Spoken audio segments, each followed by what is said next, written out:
Sekiro is a wild ride from start to finish. There's drama, intrigue, lore. These things. This game has been widely acclaimed as either the most disliked Souls game or the best rhythm game, and my ears perked up at the word rhythm. After enough hesitation to start the game, since it is from FromSoft, I decided to dive right on in, and I've seen enough to confidently say that I can't be the first person to beat it on a dance pad. I won't even be the second. But I've never played Sekiro before, so what's more my style than being the first dance padder to do Sekiro's hardest challenge, Charmless NG +7 with Demon Bell. While that mushmouth of words is confusing, it'll make sense soon enough. Well, I better not hold this off any longer. I've been told that hesitation is the feat. I had initially started my controls off similarly to Dark Souls 1's layout, as the game had the same camera style, just faster combat. The camera panning by default was a bit slow, but thankfully it's faster in the options menu. Needless to say, coordination required a little getting used to, obviously. Uh-oh. Hi, I'm back. How you doing? Sorry, let me try this again, man. Making it real hard to like you, Wolf. Uh-oh. Bye! An additional departure from previous FromSoft games is that exploration grants lore rather than punishment. I think that this game's efforts to put the item description on screen is actually a very solid departure from previous games that put their lore onto the items, as I don't need to dig through 5 menu transitions in order to get the history of Sekiro. Moving onward, I reach the way forward and my new son asks a question that I was not ready for. Disney World. I don't know what era we're in, but I'm just gonna suggest Disney World. And then I find the first boss, Genichiro. That looks like someone is gonna kick my ass. Ashina. Got this. Wait, wrong Japan. As expected of a new Sekiro player, I don't know perilous moves, I don't have the timing on deflections, I don't have Mikiri counter, and now I don't have an arm. Now that Wolf has a prosthetic arm, it seems a good a time as any to actually go over controls since I glossed over them earlier. Movement was on layout 1, and camera movement was on a second layout if I held down right. The Dark Souls 1 layout had middle button removed and also had up going to another set that made down the jump button, but in trying to emulate this, it made sprinting backwards and jumping to the side impossible, so I took this layout, taped it to a fucking frisbee, and just... What the fuck, Richard? Double tap on each of the movement directions was sprint, similar to the dashing that I implemented on Hollow Knight, and this also doubled as Mikiri counter. Top left was attack, bottom left was block/parry, top right was lock on when I tap it, and active item when I held it, with the most common item being healing gourd, cause I'm gonna need a lot of healing. Rather than removing the middle button, I made the middle button jump if I did a single tap. That way I could also rest on middle without interfering too much with gameplay. While on the camera layout, bottom left was interact or grab ledges, double tapping right was using the prosthetic tool, and double tap up was the grapple hook. Holding down top right was crouch so I could stealth in a stealth game, and tapping it was to cycle items. I didn't have a way to cycle prosthetic tools, so I made that double tapping down on the camera layout. Finally, top left was escape key for the pause menu, as I couldn't really put that anywhere else on the layout, and double tap left was enter to confirm menus. I'm starting to feel like I need to do something about menuing, so let's put a pin in that. the first real area encountered is Ashina Outskirts, where I get a sense of sneaking, Fuck, that was loud. Goddamn. choking a chicken. Wait, I excel in multi-enemy combat, Ow! Why? and I find a fantastic location for a selfie. The locals thought it was an explosive idea. Getting to my mortar murderer reinforces the notion that there are multiple routes to traverse through the game, so I don't always need to run my head into a wall. What up, bitch? Separating me from the other part of Ashina Outskirts is an unskippable boss, which is the next talent I think the WWE should pick up. He's got a missile drop kick, Ow. power bombs, Fuck. Well, I'm dead. the deadlift suplex, he's got a spear, What? elbow drop, a brogue kick, even Randy Orton's punt. He's got all the tools. You guys gotta get on this or AEW's gonna pick him up. Chained Ogre kills me more than a few times, but a silly thing that I did right at the start of our fight was actually the trick to this fight. It appears as if the Ogre's attack range only cues an attack if Wolf is in a small little area in front of him. So if I just make us both incredibly dizzy by holding forward and a side direction, he'll actually keep turning towards me and not do an attack until I let go of strafe and then do a little cut across, which exits his blind spot. We'll keep dancing unless I cut this. I dare say, we done broke the AI, gang! The next zone showcases the effectiveness of stealth and helps the player get better at whittling down groups, which becomes beneficial later when zones are filled with groups of increasingly dangerous enemies and helps you with target priority. They'll never find me in the weeds. I blend in with the dandelions. The stealth continues as all of this flat land goes away and oh my god, is that a fucking nope rope? Now look here, dickhead. No, don't literally look here. God. I eventually make it past this giant snake, but not before putting down a little toilet humor. It is, and it's about to become a penis. And you want to know why? Because it's a snake with one fucking eye! Whew, I need a vacation. Hey Rod, I'm gonna learn Makiri counter at the sculptor. Can you tell me what I've won so far in the Showcase Shogun Showdown? Well, Flip, once you talk to this specific dying guy and trick his grandma into thinking he's gonna eat his vegetables, you can bid on this antique bell, which will let you vacation in beautiful Hirata Estate. This lovely nighttime scenery is home to some of the best early game XP spots, swimming holes with the freshest water and carp, murdering other local wildlife, the local wildlife murdering you, and enemies actually affected by line of sight from their own gear choices. Simply astounding! Enjoy entertainment from the natives in the form of shish kebab tutorials, fire breathing, body burning, and then take a nice nap alongside your favorite rock, as you definitely don't fake death like a traitorous little shit. All this and more on The Price Shadows Twice. The dance pad gets a workout here as I frequently need to move my camera around to see grapple points, and enemies are around every wall and they're hidden by their brush. I think I come to the realization here that the camera will consistently be my mortal enemy. This is made further evident by the fight with the final boss of this area, Lady Butterfly, but I won't dwell on that too much yet. Beating her and completing Hirata Estate unlocks Reflections of Strength, and I get a new body piercing through my body. Did you see who stabbed me on the way out? Like, there's only one exit. So you saw who stabbed me. You had to have seen who stabbed me. Coming back to the real world, I trek forward, and not much of the outskirts here presents an issue for traversal on Dance Pad. But I do run into a boss and a mini-boss blocking my way. I just cannot remember his name.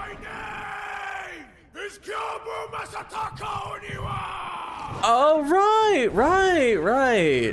Gyobu's lance skills on horseback are quite impressive, really. The fight honestly isn't too bad, and the only issue with him isn't even dance pad related. It's that his over-exaggerated lance swings feel like a feint, and so I'm not properly anticipating his attacks as a new player, and I end up late on blocks numerous times. The Firecracker prosthetic tool can play a part in interrupting attack animations as it scares his horse. Firecracker also helps with the immediate next boss, the Blazing Bull. There are no parry opportunities that I could figure out, and so I won the best way that I know how, running around occasionally screaming in fear. Uh-oh. Ah! Ah! Yeah! Ah! From here, there are so many pathways I can go. I wonder where they lead me.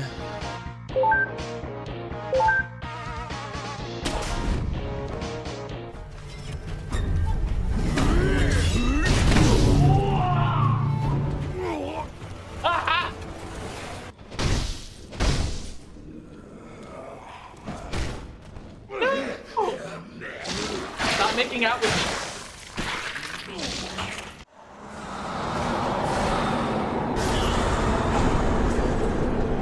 Let's look at a different pathway.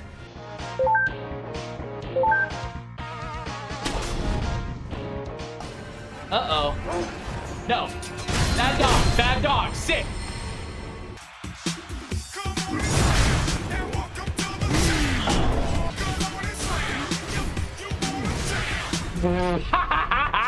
Defeating Blazing Bull unlocks the next large zone, Ashina Castle. Honestly, this place isn't too bad with all the grapple hooks and the ability to grab onto the edge of the different rooftops. Probably the worst part is it's got enemies flying at me from all over the place. Literally. Oh my god! Get a fun noise to go with him too, so I'll give him a style points. That's my kind of enemy right there. Yeah!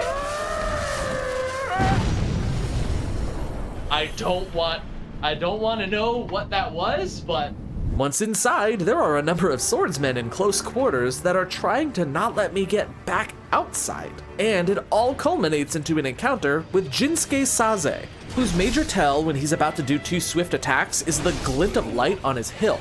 But I also learned that some enemies will do chip damage, as if I don't perfect parry, yeah, I won't take full damage, but I still do take a little bit of something.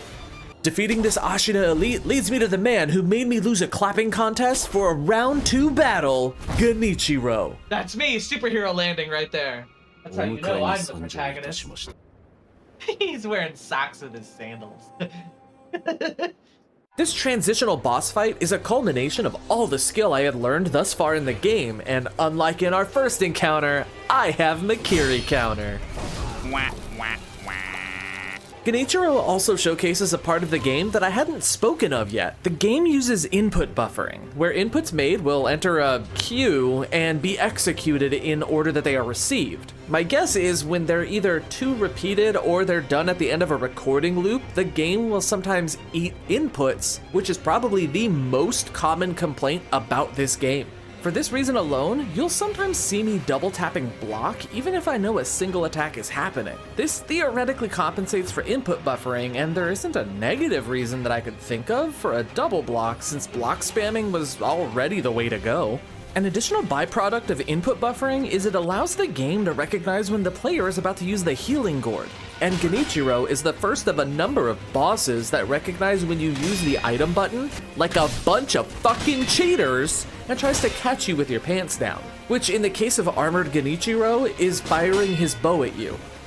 Defeating Genichiro unlocks Exposition Central, where there's a bunch of talking that I don't remember, but now I get to explore a new frosted landscape. Geniusly, Sekiro reuses previously visited zones after key events occur, letting the player keep a sense of familiarity while letting the story progress and give the impression that time has passed. But because I didn't listen to shit, I go exploring and find some caves that I thought were leading me to nowhere, and I end up finding daylight in a new area, Senpo Temple of Mt Kongo. This gorgeous zone is cut into essentially 2 parts, and I get so lost in exploring that I forget that everything wants to kill me, including the birdies. Uh-oh. But the best part of this zone is there are so many creative ways to kill them right back. Do they by any chance not look up? Answer: no. Does this thing really not see 2 hands and a katana just shimmying across? Hi. Come on. Goodbye, Fido. Goodbye, Rex. Goodbye, Balto. Goodbye, Wishbone. Fuck, I ran out of dog names already. Who was the one from All Dogs Go to Heaven? What the?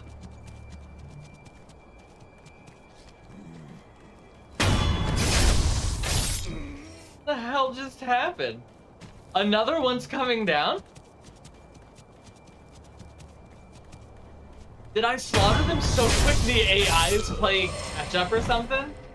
The 2 parts of this zone are guarded by an unskippable boss fight, but before that boss fight, I find what I learned later to be the Demon Bell. We'll be mentioning that later. I also acquire a red and white pinwheel to give to Kotaro, a funny looking NPC that I met at the entrance to the zone. There's an NPC at the Ashina outskirts that I end up sending Kotaro to help him make money. In return, he gives me discounts, he sells me stuff, and all I've got to do is get him information. That eavesdrop is finally coming in handy.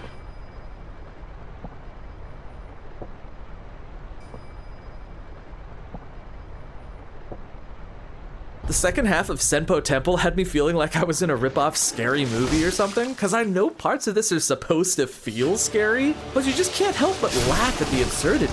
What in the fuck? Do I wanna fight this?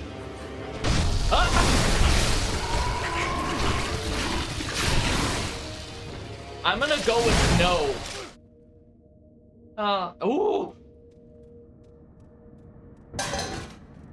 Dude, that scared the fuck out of me. After enough exploring, I ring a bell and encounter my next, boss fight? I'm supposed to kill 4 monkeys to unlock the way forward. The problem is, one of them sees really well. Ooh, there's a juicy old person butt in that window. Why is it gotta be juicy and old? I don't know, but I'm grateful for it. The other yells really well. The other hears really well. And the final one is invisible and just wants to follow you around and do nothing really well. My spirit animal. There are ways to make some of the murder here easier. Like, I can open a door to blow out some candles. I can chase one into a room that has a waterfall. I can take one into the attic and beat him senseless. And the other one is always behind Wolf. Killing all 4 of them gets me the puppeteer ninjutsu and leads me to the divine child, who's also immortal like Kuro because it's something about water and blah blah blah blah blah blah. Here I acquire the Mortal Blade, which allows me to permanently kill those cursed with immortality. The next step in my quest is to get some groceries, and I can either head to the mines or the gun fortress. I pick the latter, and it's about what you would expect. A whole lot of America, brother! Inside of Gunfort is one really fucked up giraffe, whose attack pattern is pretty easy to follow, along with his Mt Kongo counterpart. They swing in a pattern of 4, pause, 5, pause, 1 at a BPM of around 155. Did no one tell you guys this was a rhythm game? The only thing standing between me and Bodhisattva Valley is this bridge. Ah! Snake around! Snake around! Traversing the valley is honestly not too bad with all the grapple points everywhere, and probably the worst part about it is going through any sludge, as I have to hop in real life just so I can hop in game to get out of the toxic mud. Also, there's monkeys with swords, and monkeys with guns, and a super big monkey that also has a sword. Defeating this boss lets me grab the Lotus of the Palace. I do find it suspicious that Wolf doesn't use the Mortal Blade he has to kill the clearly immortal ape. And I really don't like it yelling off in the distance, but it's probably fine. The other side of this quest leads me back to some caves I went through earlier, and I enter Ashina Depths. This place has more poison goop slowing me down, but also a handful of enemies who must have had a diet solely made out of carrots. I take them out best I can, along with their leader, and move forward to, hey man, you're looking good. You mind if I come back? No, fuck. Again, his first phase is the same as Guardian Ape's second phase, and just like with Guardian Ape, YouTube videos have spoiled the surprise here. The second phase is fighting him and his mate. I wonder which one of them gives better head. I actually kill Guardian Ape and Double Ape in 13 tries apiece, which is pretty awesome. The transition area between me and the next major area is the Hidden Forest, which must have been reaching for the clouds because it missed. Enemies are specters of a whole bunch of enemies that I've fought before, with a few surprises thrown in there.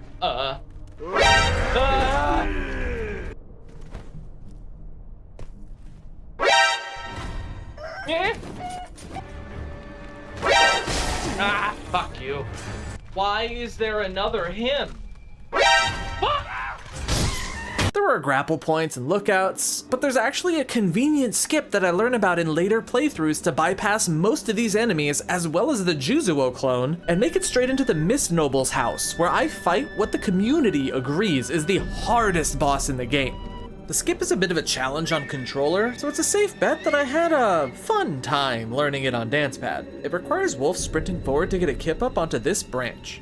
After getting onto the branch, turning around and getting onto the roof is actually pretty easy after... Nobody look at that! This took me about 4 minutes or so to get the sensitivity of my tippy taps correct to land on the branch, which is perfectly fine to me, because I don't have anything to blame like stick drift or fat fingering the wrong direction on a D-pad, so any mistakes are ultimately all on me. So I steal up my wits, make sure that I get that first death blow, and then I get ready to square up against him, and he's fucking dead already. Killing the Miss Noble opens the way to this Silent Hill, Children of the Corn hybrid-ass place called Mibu Village. Mibu, hey, that's where all these balloons came from.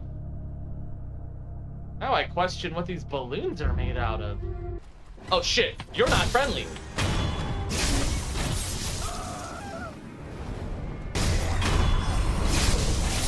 I don't like any of this. Oh my god, they're in the crowd.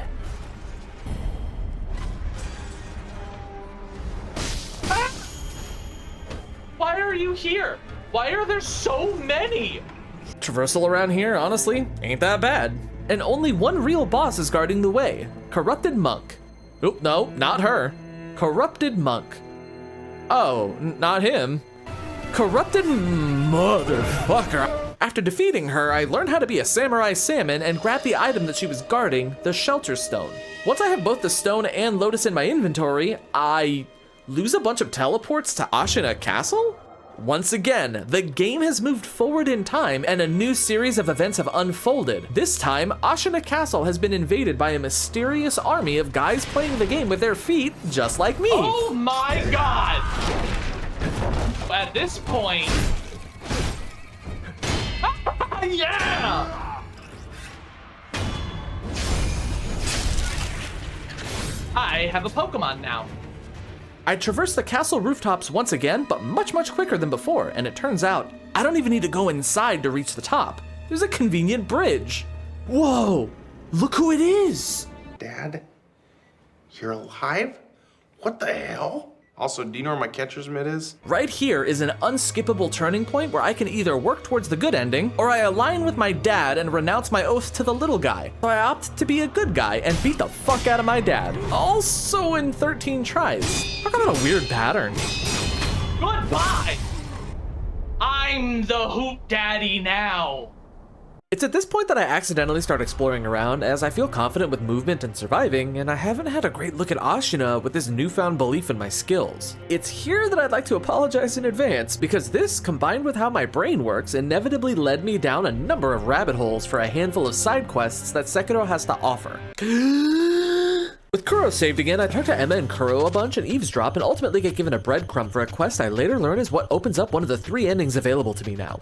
Previously giving rice to a couple of old ladies possessed me to give Kuro some rice as well, which he turned into a rice ball. And this reminded me of the old lady in Mt Kongo talking about a kite, leading me to the Mt Kongo entrance to a little guy that I puppeteer into extending the kite string so I can grapple my way across an uncanny valley where I find the bridge buster snake. I give him a lethal teabagging, which earns me a fresh serpent viscera, but falling into the water made me remember that much like other adventure games, earning a new traversal ability means that I can look around Ashina with a new pair of eyes. Primarily, the red eyes from a carp that is in Mibu Village. You see, earlier on I ran into a samurai named Jinzaemon, and I might have told him to go into the abandoned dungeon where the Spirit Halloween mummy doctor Dojun did experiments on him and asked me to get red eyes from a carp. This reminded me of other swimming holes, and so I went to Hirata Estate where I found the first half of the Carp Scales quest, and then went back to Mt Kongo where I continue looking through water to find Holy Chapter Infested, directing me back to the Divine Child. The fuck is she?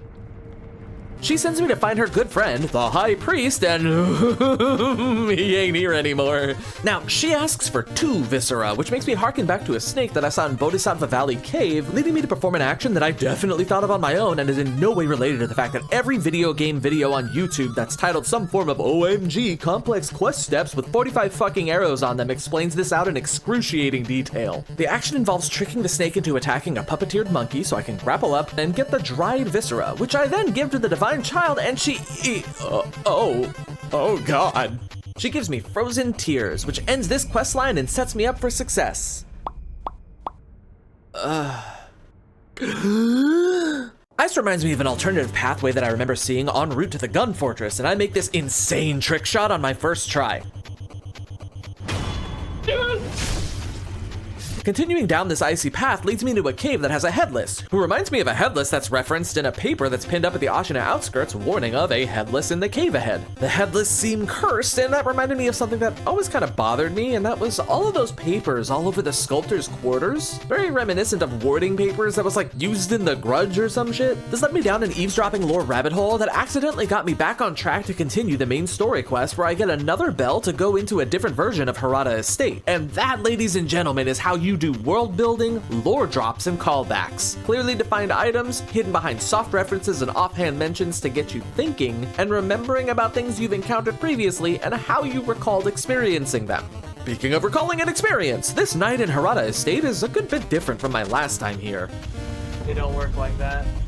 Oh. Another dance pad enthusiast is right where my dad should be. Juzuo and his friendo are having some chit-chat, and Lady Butterfly's not downstairs, but my dad is, and he's ready for a round 2 father-son heart-to-heart fight.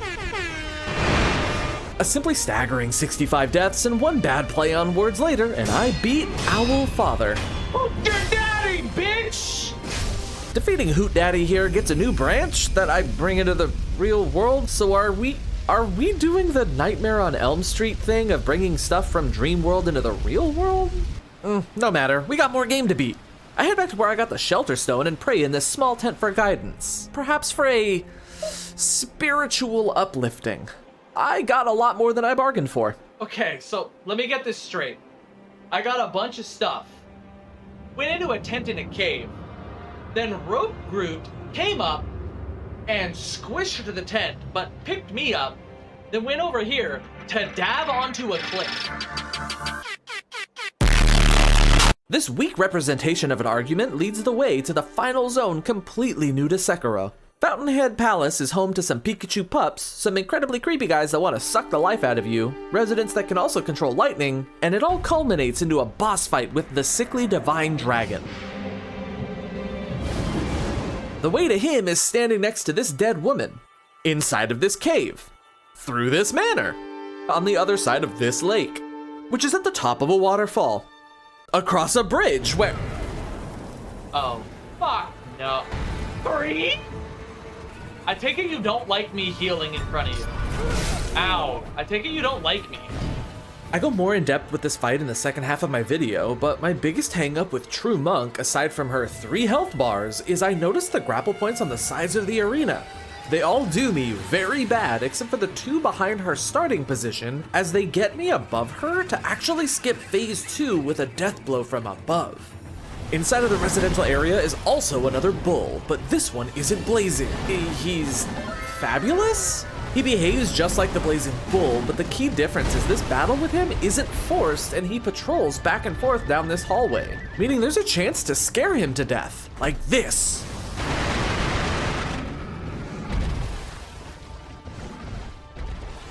What the fuck? As it turns out, scaring the bull when he's not aware of you causes him to briefly panic and then freeze in place, and to fix that, I have to do more scares until I get him close to the wall, and then 1 attack will activate his health bar, thus pushing him through a full animation so that he hits the wall. The second half of the Fountainhead Palace now lies dead ahead. Cross the bridge.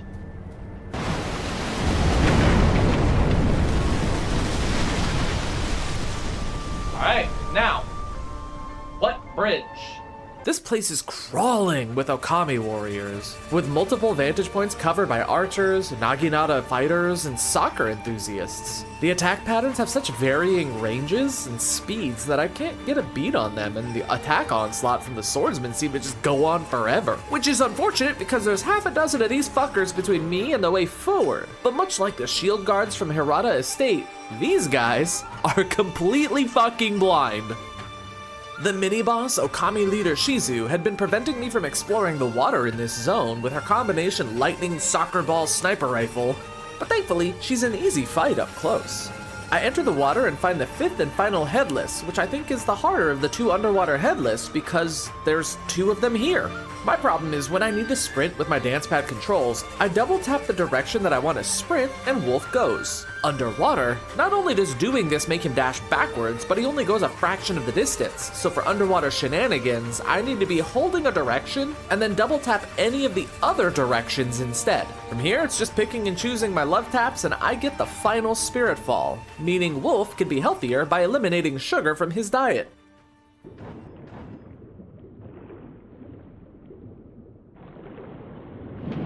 Hi. I've been trying to reach you about your carp's extended warranty. Fuck! We have the joke right there! I explore around the water a bit more so I can get better with my underwater movement, which is a great idea because Big Carp here is guarding the way forward and I have to sneak through segments of broken buildings to reach safety. This also involves going up and down elevations in the water, which is, I almost prefer fighting headless underwater. What are you doing, dumbass? Oh my god, camera!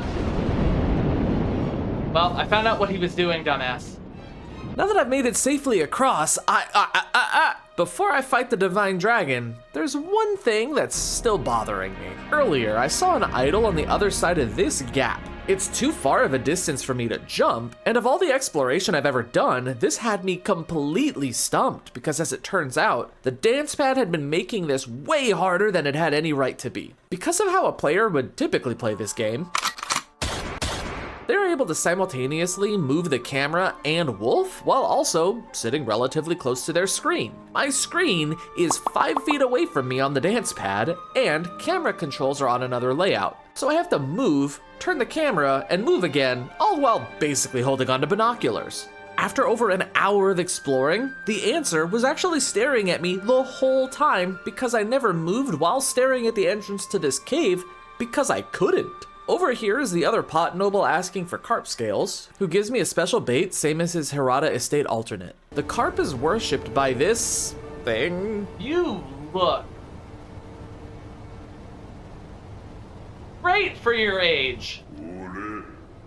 I just need to ring the nearby bell and feed one of the special baits to the big fish to give him a tummy ache, and I killed him. Well, time to fight the Divine Dragon. The first part of the fight is against this emphysema orchestra where aerial death blows make quick work of the large batches of enemies so that I could summon the dragon. This fight is honestly one of the easiest boss fights on Dance Pad, as Wolf's sprint speed is just fast enough to outrun the vertical slices, and I'm far enough away to jump over the horizontal slices with my brain's delay on the jump button. The Divine Dragon's final flurry is tons of fun if I only knew the pattern. But eventually I get close enough to give him one dose of Clear Eyes, and I get the Divine Dragon's tears to send me back home and straight into the final act. I'm teleported out of Fountainhead Palace, and Isshin looks like he just became the worst case scenario for a Life Alert commercial, and I've been handed the keys to the secret passage that I entered at the beginning of the game. Turns out, while I'd been playing footsie with the Divine Dragon, Ashina was invaded again. God, you guys have got to get a better security system. There are two directions I could go. The reservoir and towards the final fight, or I listen to this dying man's directions to go find a different set of foes. Hey, wait, I recognize this guy. Yeah, you wanted to kill me before, and now you're like, please, Mr. Shinobi, please help me, Okami-san. Fuck you. He mentions a nearby kite that I can use to fling myself across a large chasm, because I'm not ready to finish the game yet. The Red Hat invaders have upgraded their entire arsenal, from weaponry to mystical forces. Oh my god, they've got rockets. Whoa. Oh, jeez. Okay, look here, Jesus. I want none of your shit. They still haven't mastered third-person cameras, though, so unfortunate. The bait of the guy that... The barricades, fire, and overhaul of the landscape does not distract me from the most difficult part of the game, actually giving a shit about Anayama and Kotaro, who were severely impacted by this invasion. No! Kotaro's dead? I purchased the last item in his stock and then I see him off. Until next time, friend. Bruh. I've never given a shit about a merchant before that. A gratuitous amount of Gachin's sugar and grapple hooks helped me make my way back through what was once the tutorial area, taking out enemies and towers and leaving no one left standing. Just me and the demon of hatred. This boss is such a huge amount of awesome. He's also in the second half of the video, because I can't go over the fight here. Just know that I got him on my 100th attempt. Well, I guess that means we go beat the game. All right, we go. We go down. Fuck. And with that, I've made it to the end of the game, back where it all began. Genichiro is just as trash as he's always been, with the only new attack being the opening whiff of the black mortal blade. That doesn't prevent me from also being trash though. But defeating his 1 health bar is enough to move forward to the real boss fight, and we learn his grandpa was inside him the whole time. Wait. Younger Isshin is the big bad here, and he's got 3 phases. Phase 1's moveset is pretty basic, as my combat training has taught me to instinctively hit block if I ever see an orange flash of light, which is super handy, as one of the most common moves Isshin does is a quick attack after deflecting me. I also learned one of his attacks can go one of 2 ways when he hovers his hand over the sword hilt. If I let him hang out for a while, he does a 2-swing cross slash that can deal chip damage, but my favorite is to actually inch closer until he tries to nudge me back before doing a sweep, both actions giving up some free posture damage. His second phase comes very quickly, and it is also horrifying. Despite him being a sword saint, he not only has a spear, but he's also got a funny little nickname in the Sekiro community. He's got a gun! Block spamming is, again, the only thing I know how to do, as his new attacks with the spear and sword combo are very irregular, and in between his normal attacks, he has a new charge-up attack that I learned you can jump over. I catch on to this and eventually train myself into Goomba stopping him during the animation, as it's safer than running away or blocking it. This, however, also affects my video game ESP. Oh, you guys didn't know I was psychic? I don't like that cliff edge.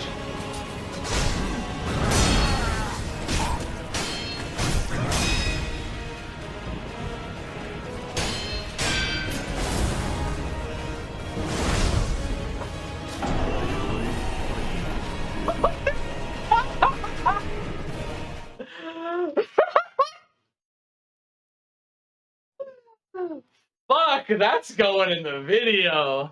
On my 18th attempt, I finally see the light at the end of the tunnel and reach Phase 3 Isshin. I immediately figure out what that light is at the end of the tunnel.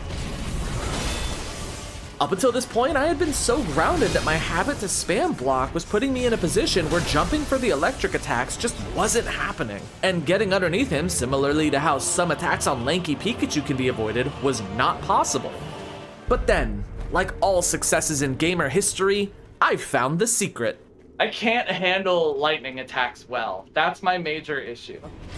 Shit talk yourself to victory. Did you think I didn't know how to do this?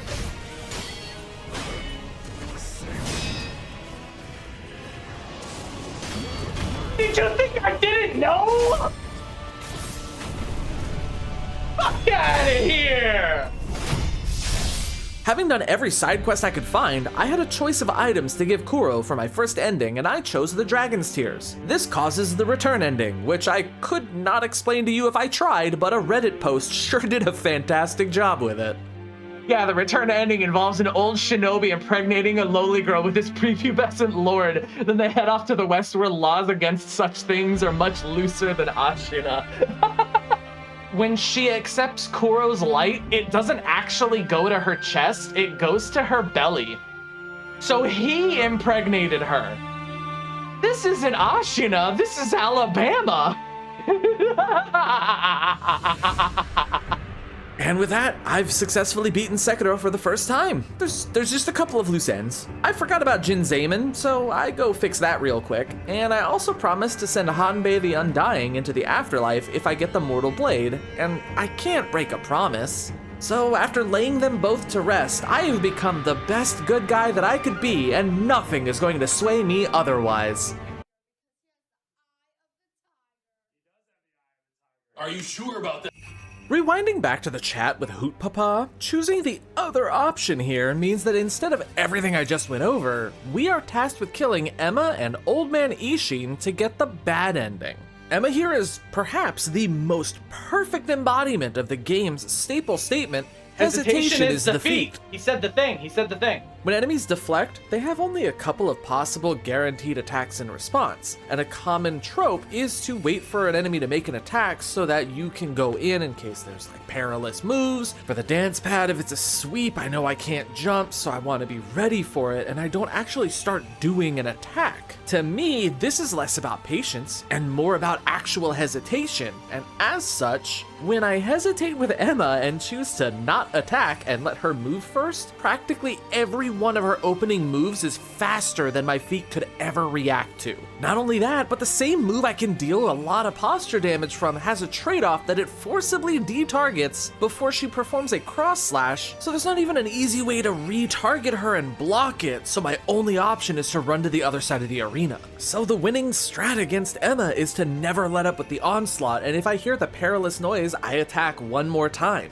If the perilous move isn't a Mikiri counter, I get one more hit in and then I can jump away to avoid an animation. But if it is a Mikiri counter, the counter's actually optional and she'll block my attack instead, breaking the animation and letting me continue the fight. Defeating Emma brings out Isshin as the final boss yet again. Unfortunately for him, he is not the cool one with a gun. His first phase is basically the same, with just one new move that he apparently loves using because he just likes me so much. So that first phase goes by really quick. But his second phase shows him picking up the role of Genryusai Yamamoto as he gains 3 new fire attacks. 2 of these can be avoided simply by moving far away and jumping, or darting behind him during his slow-ass windup. But the third attack is a bit more difficult to avoid. He performs a charge-up animation, and if I let him complete it, all the flames on the ground will burst into larger flames, and then he does some sword art shit that can be block spammed, but I still do tend to take damage from it. This animation can be interrupted by Mortal Draw, which I don't like the dance pad button combo for it because I couldn't remember it, but it can also be interrupted by the Firecrackers prosthetic. But after dying to Emma more than Isshin, you can call me Yuhabach, because I teach this old man a lesson and get the Shura ending. Oh, and let's not forget, I'm still the Hoot Daddy. You know, this is drastically different from the return ending, because in the return ending, a character got pregnant, but in this one, I don't think pregnant people are making it out. You may be wondering by now why I glossed over a number of boss fights. This is because I knew that by the time I reached the Chain Ogre, I wanted to do everything in the game. So my chat offered me the mouth blender that is NG+7 DB Charmless and the Mortal Journey. The Mortal Journey is a boss gauntlet that I performed and made a video for, link is in the description. But as for the Kingdom Hearts looking title, every time you play through Sekiro and you get one of 4 endings, enemies will gain more damage and more health the next go around, increasing up to a cap of New Game +7. So by the 8th playthrough, all enemies will be at their max damage and max health. Killing all the important enemies, crafting every prosthetic, and earning every skill point, I should be at my max health and damage too. DB stands for Demon Bell, which I saw back in Senpo Temple. Ringing this bell gives Wolf a removable debuff called Sinister Burden that moves enemies forward 1 cycle. Throughout Sekiro, different times of day occur, and as the time moves forward, the enemies gain stats. The game starts at night until you meet the Sculptor, where it becomes morning. Once Wolf kills either Genichiro or Corrupted Monk, it'll move from morning to noon. Evening comes once Wolf defeats 3 of the 4 major bosses out of Genichiro, Corrupted Monk, Guardian Ape, and the Folding Screen Monkeys.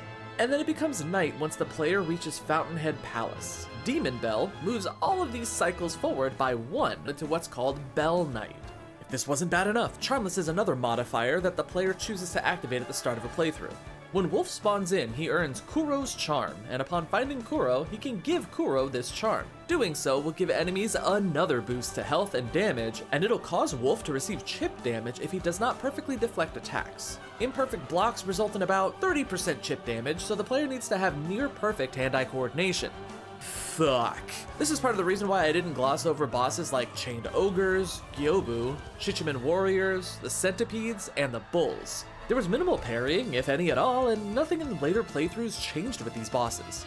This part of the video showcases my growth with each boss type from newbie ninja nerd to fantastic foot fighter. After getting Kusabimaru and returning Kuro's charm, I run into the first boss, Shigenori Yamauchi. I consider this one of 4 possible mini-bosses in this archetype, with him, General Karawada, General Tenzin, and General Matsumoto. While General Tenzin held the most kills in my first run thanks to my unfamiliarity with this kind of fight, the hardest in the run was actually Matsumoto thanks to the uneven terrain of the stairs making this archetype's wild swings very difficult to defend against. I beat down baby Genichiro here without any difficulty, lose the ability to high-five myself, clear Chained Ogre so I can rush past Tenzin to Ding Dong the Demon Bell, and then double back to get access to Hirata Estate. First up is Shinobi Hunter Enshin, who I kinda rope into the category of the spear mini-bosses, but Enshin was nowhere near the worst, even if his quick stabs early on were difficult to read from a Kiri counter. The award for worst spear user goes to Yamauchi for once again being on top of 1,000 stairs that make the fighting ground uneven. By the time we meet up with him in NG plus 7, I know the right times to get free hits in and get most of the Makiri counters. But Oniwa takes the cake for a different reason. Yes, killing his ad is easy enough to do and then escape, but the fiery ground blocks off entire swaths of an already tiny battlefield, which make capitalizing on stunning him a worrisome feat. The next boss is Juzuo. There are 3 versions of this mini-boss type, the first one being in Hidden Forest, one near the end of the game, and 2 copies of this guy in Hirata Estate. The hardest one hands down is the one in Hidden Forest, Tokujiro, simply because of the camera. The arena is smaller and it's once again on an incline, meaning his attacks are fast and my reactions are not. All 3 were horrifying enough to where I had no choice but to whittle their health down instead of fighting the posture bar.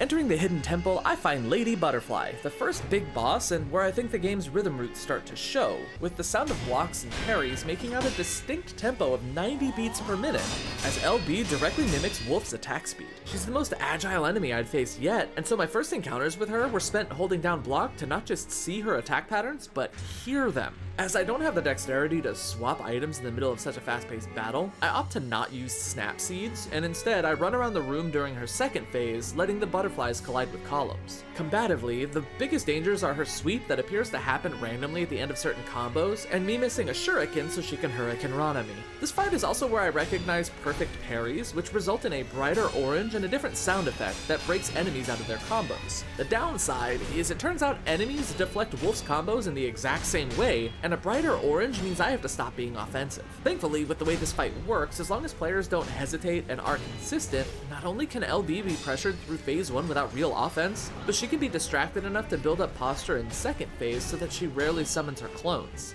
In the challenge run, I maintain my aggression and power straight through this fun fight for the final time, only racking up 3 deaths. Not bad. I then go hunting for the first of 4 dance pad enthusiasts. Lone Shadow Longswordsman at the bottom of the well beat me senseless the most in my first playthrough, as I was introduced to more of the camera having a mind of its own in an enclosed space, but the award for worst fight for NG plus 7 has to go to current day Masanaga near the final act of the game. Not only does this guy use a Yashiriku's Sugar, requiring near perfect parries most of the time, but the teeny tiny arena also has some structural pillars occluding vision. I get around some of the fights with sound cues and recognizing the pattern for his kicking flurry that ends with a Makiri counter, but the health and damage boost this late in the game made the duel troublesome. The Wolfy Masanaga summons wolves, but it can be stopped if he has to block an attack during the whistle, and Vital Hand's not too bad as Puppeteer lets me bring in a Pokemon for one of the phases. I just gotta make sure I come in from the correct entrance.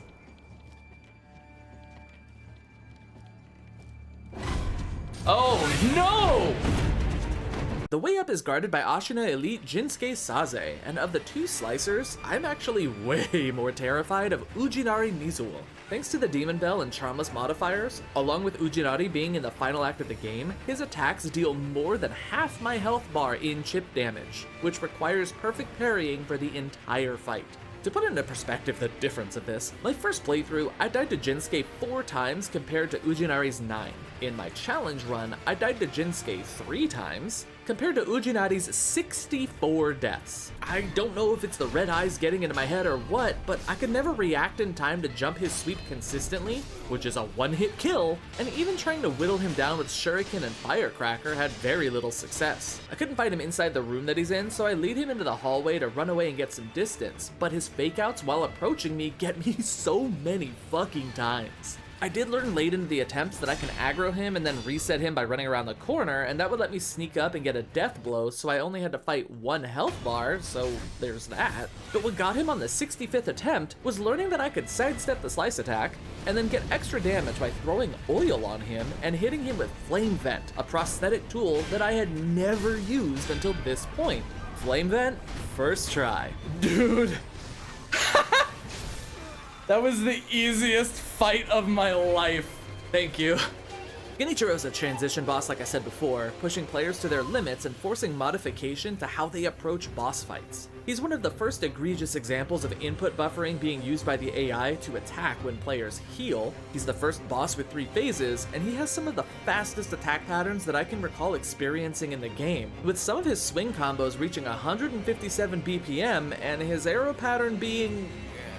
we'll get to that. One of his more common attacks is when he jumps into the air and does a slam down. He'll either follow it up with a stab that can be Makiri countered, or a sweep that can be Goomba Stomp. In the Genichiro fight at the end of the game, he can additionally do a blockable swing that's got no sound effect to go with it, but this Genichiro is also so insignificant that this is going to be the only time I'll ever talk in depth about him. The initial run had the largest difficulty avoiding his grapples and getting used to the sheer speed of the Makiri counter and the sweep. By the time I had reached the home stretch, I found once again that being aggressive and not letting him deflect the final move of a combo causes his AI to keep trying to do other moves, like a jump to the side or back, which lets me whittle him down with no hesitation. The challenge run, however, had a new difficulty. The sword fighting was standard at this point, but he had 2 moves that could very easily whittle Wolf down. The first is his set of ground swings, which are at 157 BPM. Once he does the flourish where you can block twice, backing away and letting him swing to his heart's content until the final attack comes in is the way to go, and then you just need a double tap block to deflect and then continue the fight. Unless this happens. Fuck you, that was so rude. Flourish has a lot of block spams that, for whatever reason, don't actually block everything, and this is a problem, because the arrows are worse. Genichiro jumps into the air and fires off 4 arrows, 3 in rapid succession, and then 1 final one after a very brief pause. At no point in early runs could I ever get 4 perfectly deflected arrows, and that got me curious. My talk of input buffering from earlier may remind people of Crypt of the Necrodancer, where some inputs are beat-based, and there's a time where trying to keep a beat too fast or too slowly can cause a skip, making a beat get missed. So I had a thought. What if the speed of the arrows is so fast that one of the taps is actually counting towards the previous block, meaning I only need to hit the button 3 times instead of 4? So I tested it out on the challenge run, and, well, hey, look at that! Time to fuck this guy up so I can reach Lanky Pikachu. For Genichiro's 3rd phase, he has 3 attacks that'll charge his blade with lightning that I need to jump and block and then spam afterwards. Staying on the ground will shock me, do a bunch of damage, and that's not conducive for living. In the first run, this was troublesome because no enemy until now needed me to jump for combative reasons. I was only doing it in combat to get away or my foot slipped. In fact, I only beat him on my first run because I racked up posture damage on him by blocking all of his swings, inadvertently dodged underneath his final lightning arrow, and I was able to keep up pressure to power through him on my 28th attempt. But in my challenge run, I knew his first Makiri counter was coming at the start of the fight, like it does in every fight, and I could anticipate every one of his lightning attacks, mostly in part to the number of runs with Mortal Journey Ishins, and because his lightning attacks appear to be somewhat distance-based, keeping up the pressure forces him into repeating sword flourishes that I choose to eat to build up his posture bar. Getting him to deflect an attack can even make him do these flourishes back-to-back, all of which are capitalized with Makiri counters to get even more posture damage. At one point, he tried to do an incredibly rare sweep that I hadn't seen in a long time, but the range is easily avoidable. 1 block Makiri counter and I can make his AI realize I'm the protagonist here, and I finish Pikachu Nichiro as soon as I see him, defeating all 3 phases without drinking from the healing gourd once. Hey, you guys like that I ended with full health and I didn't heal? You like that? You like that? Because I like that. Do you like that? I like it. Pretty fucking hot, right? Pushing the game forward to the next milestone, I either go to Mt Kongo or Gun Fortress. I head to Gun Fort first and run into Shirafuji. Between her and Shirahagi, Shirafuji is the harder one to fight. The worst part about these 2 is their perilous attack, as Makiri counter doesn't work, and jumping sometimes worked. Allegedly blocking works, but apparently I suck at that too. So the way around it was a simple double tap down to skip back, and that's just enough distance to not get grabbed, then I can run back in and swing away. If either of them want to stand back and shoot me, Shuriken makes them rethink this and typically move in for a melee as the gods intended. We did it! I beat up a woman. Wait. I beat up a woman with a gun. Wait. After getting the totem, I port over to Mt Kongo and clear out Armored Warrior, the other Centipede, and the Folding Screen Monkeys, letting me clear the way for Guardian Ape. I love the animalistic nature of this fight, which is a whole lot of monkeying around at 36 beats per minute. The Guardian Ape's body language shows a form of cautiousness in some of his attacks, leading to a semblance of unpredictability. Nothing changes between my first encounter and Charmless Demon Bell, as all of his perilous moves still need to be jumped over, but even that doesn't always work.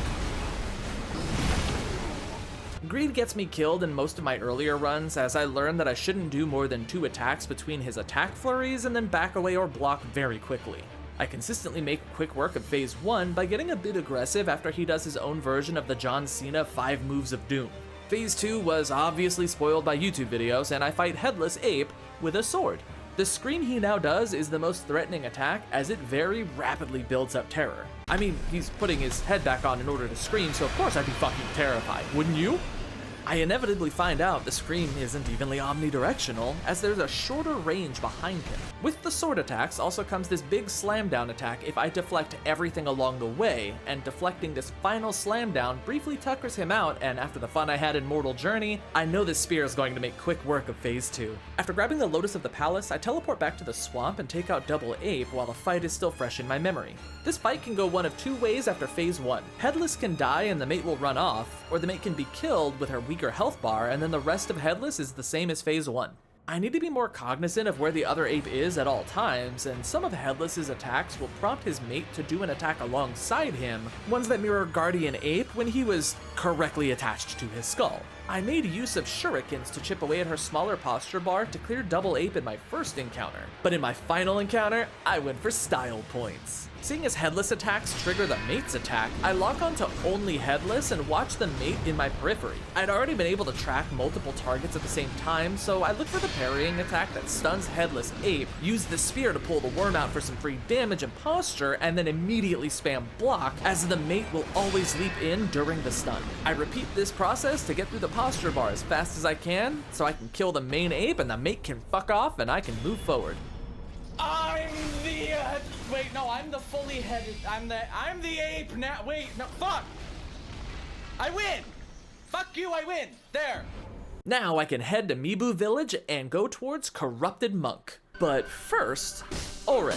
In my first playthrough, I block spam against her, but in the challenge run, I gain no benefit from this as input buffering interferes with it, so I instead need to block matching her attack patterns. Her most dangerous attack is when she floats back and does a set of 4 whirling attacks that happen around 107 beats per minute after she does a fancy pose, and not perfect blocking her flurry of attacks results in a quick whittling of the health bar. It also doesn't help that she weaves in very quick attacks between some main actions, and if I ever try to heal, she just chases Wolf down like she's looking for child support. The constant retreating that she does results in this fight taking forever, as her posture bar recovers quickly and chasing ghosts is pointless. Her second phase changes the flurry of attacks to a slightly different pattern of 5 attacks, but not much else changes. Attrition is really what makes this fight feel worse than it actually is.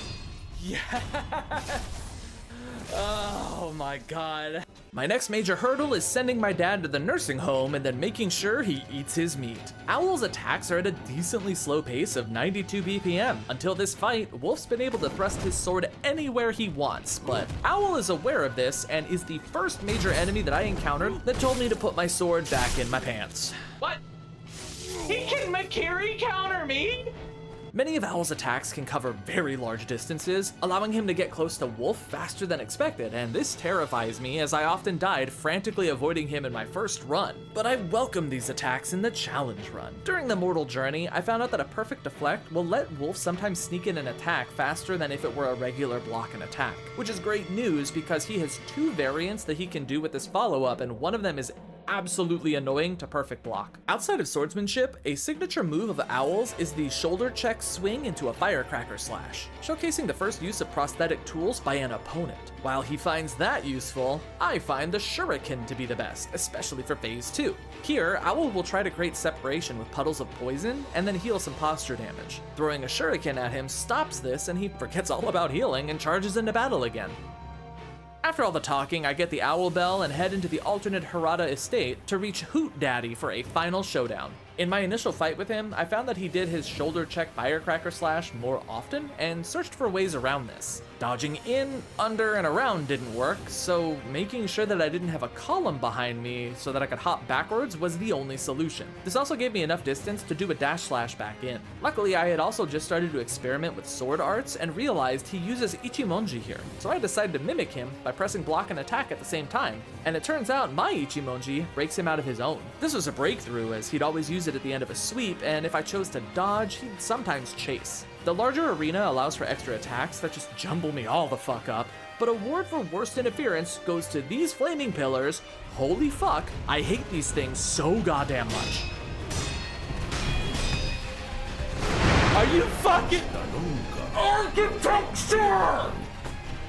And while the new mile-long Mikiri counter is foreign, I inevitably welcome it, as Owl enjoys doing this after throwing firecrackers to obscure vision, and it becomes second nature to react to the perilous sound effect.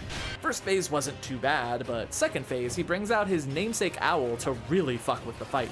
After certain movements or when he starts to take too much damage, he poofs away into his Owl and repositions for a dropdown.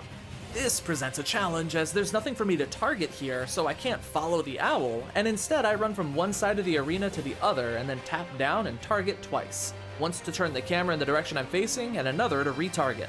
Hopefully I get this action done in time as he tends to come barreling straight towards Wolf to continue the fight.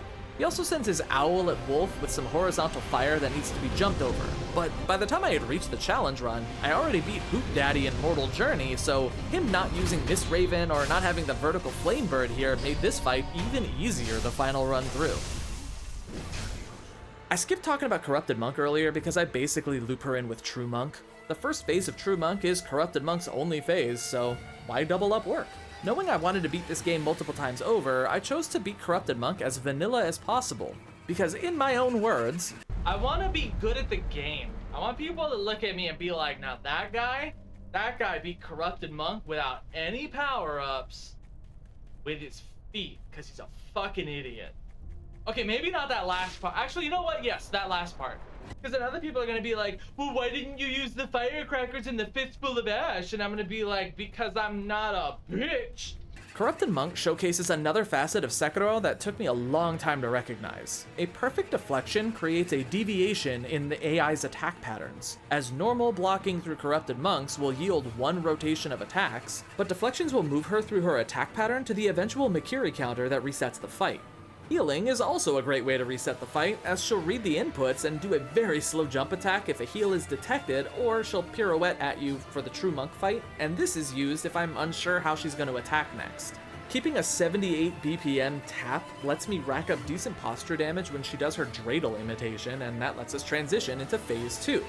Phase 2, she covers the field in fog and ghosts show up with moves that can be block spam for the most part, and I opt to skip Phase 2, except when I don't.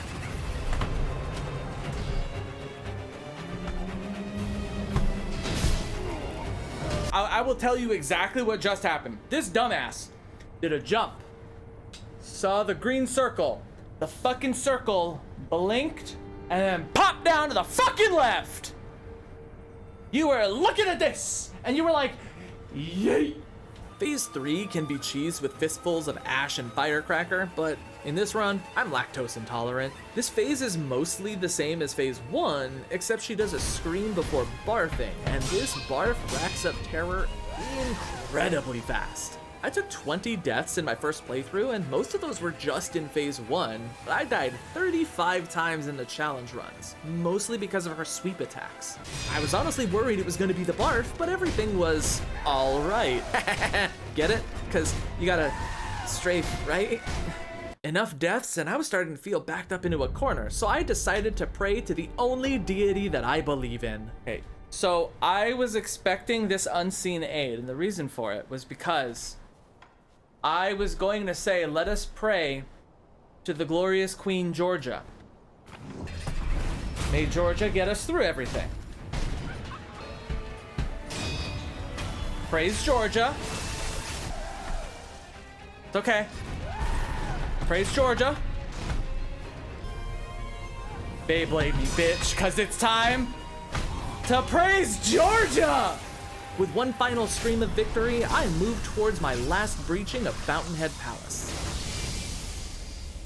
Yeah! Praise be to Georgia. Not the state, the cat.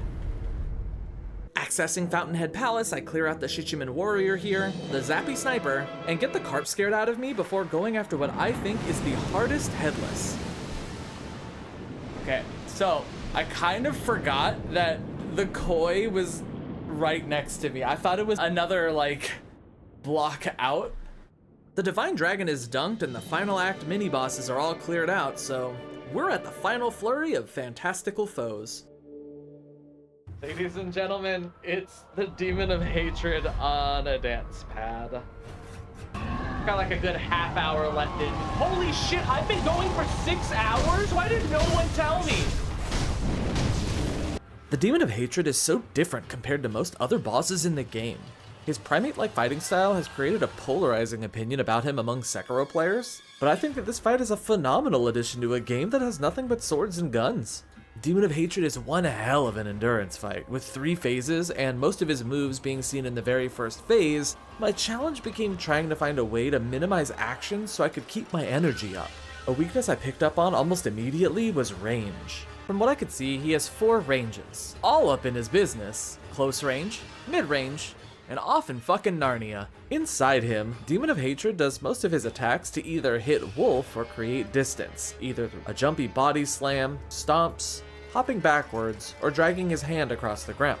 At close range, he's likely to do a melee combo that I call curl or headbutts. This is more likely to happen after the body slam. At mid-range, he does a whip attack that I call bullwhip, or he does fireball throw, which both need to be outright avoided. While blocking in this fight is done infrequently, curl, bullwhip, and fireball throw all deal chip damage regardless, and I wouldn't want to waste health on something that I could just run around instead. At long range, he has no attacks in phase 1, so he'll walk at Wolf to close the distance, forcing himself into mid-range and then repeating this whole process. Demon of Hatred will never create a situation where he can give me free damage, so I'll never see bullwhip or fireball throw up close, and I'm less likely to see headbutt or curl if I'm inside him. This weakness in his strategy led me to find a weakness in my strategy. Up until now, I hadn't needed to sprint around an enemy with such a large attack range, and so I had created a habit where I was actually double tapping left or right to start sprinting, and then I was using up to move diagonally. But if I want to capitalize on a missed attack, this would mean that I'd have to stop both button presses and then double tap up to sprint forward, which is just too many actions in a short time. So throughout my first playthrough, I had to rewire myself to double tap up and then use left or right to trigger the diagonal running, so that when Demon of Hatred misses his final move, I could follow the arm in and start wailing away at his, belly button. In making this change, I was able to anticipate Bullwhip and Fireball Throw better, but Fireball Throw had its own problem. There could be 2 volleys. If Wolf hits the perfect range once, Demon of Hatred throws a volley. If Wolf comes in too quickly afterwards, Demon of Hatred will throw a second volley. I found that this doesn't happen if he volleys once and then I wait for his animation to hit a certain way that I called the Baywatch pose, but in retrospect this actually looks a little more like Orin's Flourish. Abusing all this knowledge, I make it to phase 2 after we have a heart-to-heart about our hatred for battlefield architecture. Cool, thanks. Can you get rid of this guardhouse right here? I greatly appreciate it. Yeah, get that shit. Ow, not me.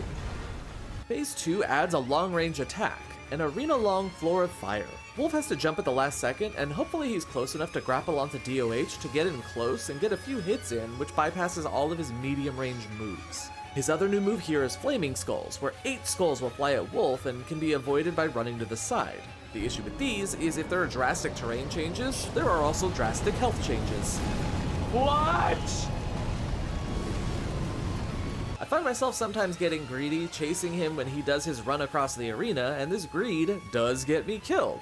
I never learn, don't expect me to change. Phase 3 was once my worry, with his new move being a Ring of Fire, where he sweeps the arena 3 times and locks Wolf inside. If you know that it's coming, you can get out before the arena is made and not get trapped inside, which allows for the secret weapon. All the lore reminded me of a prosthetic that I had never thought about, Malcontent's Whistle. This once soothed the original being, and now, after letting him make the fire arena and having him jump out, I can use it and it fucks his ears all up. Get tinnitus like the rest of us, motherfucker! This lets me get in about 20 hits or so before he becomes immune to its effects, which is half of his health bar with Akko's and Divine Confetti, which is a stellar head start to any fight. I see the light at the end of the tunnel, as I also see his final attack variant. The ground drag can be done a second time to come back into the fight, but just like the original attack, it's just a light hop to stay safe. Demon of Hatred killed me 99 times in my first run, but when we're both on our A game, he was defeated in my 21st attempt. Yeah! The NG +7 Demon of Hatred is dead! Yeah! Wait, no, I'm not true fuck. You know what? Good enough. Woo! I already went over the hardest part of Genichiro. He's a bitch! But as for Isshin, by this point in time, I'd earned every ending and I'd killed every boss just so I could make sure I had 100 attack power, which is the maximum. Meaning I've already beaten Isshin 6 times over to get to this point, and I'd already completed the mortal journey on the dance pad, and so this was honestly not too bad. Or at least, phase 1 wasn't too bad. What? What? Where did my block go? Hello? Has anyone seen my block? Hello? While my 27 deaths in first playthrough were from unfamiliarity, my 19 deaths in the challenge run were also kind of a form of unfamiliarity, with phase 2 specifically. Throughout my journey, I had fought bosses dozens of times to a degree where I was calling out attacks and baiting out exactly what I wanted to see. But in the challenge run, bosses were sporadically performing deviations that just threw my entire strategy off. Headless Ape would short screen, True Monk would do this leaping slash attack, and Isshin's phase 2 would interrupt his expected attack combos to blindside me with a death screen. What? Because we're in Bell Knight, every mistake with Isshin is at least half my health bar, with a number of his attacks causing instant death. When does he ever do that? So when he does his spear combo that ends with a Mikiri counter, something which he had done countless times before, and he chooses to stop doing the attack entirely, it just fucks me all up. Fucking what? Fucking what? The same goes for when he does the same exact move back to back all of a sudden. Again, never did this in any other run. My input buffer theory that I realized with Genichiro's 4 arrows does pay dividends here, as it also works for Isshin's 4 gunshots. And I've reached ultimate skill level by reacting to sounds before visuals, saving the day here with a one-legged Mikiri counter. Ooh! At this point in the game, I was confident that I could block most of his combos perfectly, so I was regularly sitting at high posture, meaning one wrong block would stagger me and leave me wide open to a death. One of his slam downs that is most unpredictable is this forward swing that either comes with a bullet afterwards, or it comes with a backslash. Unfortunately, the backslash always catches me off guard, but it's no biggie, as death blow will give me my death right back as we enter phase 3. My first phase 3 of the challenge run goes exactly as you would expect it to, as reflecting the lightning attacks takes out 20% of his health bar, and he generously gives me 4 of these things on the way out the door, as I whittle him down with some bad manners shurikens and complete one of the hardest challenges in Sekiro on a dance pad. It's a fucking shame! I just BM'd the ever-loving fuck out of the NG +7! Isshin phase 3! We're done, baby! Thanks for watching this journey from novice to ninja, all with my feet. Be sure to like and subscribe if you like the content, and catch me on Twitch for my next dance pad challenge. I'll see you in the next video. Vamos!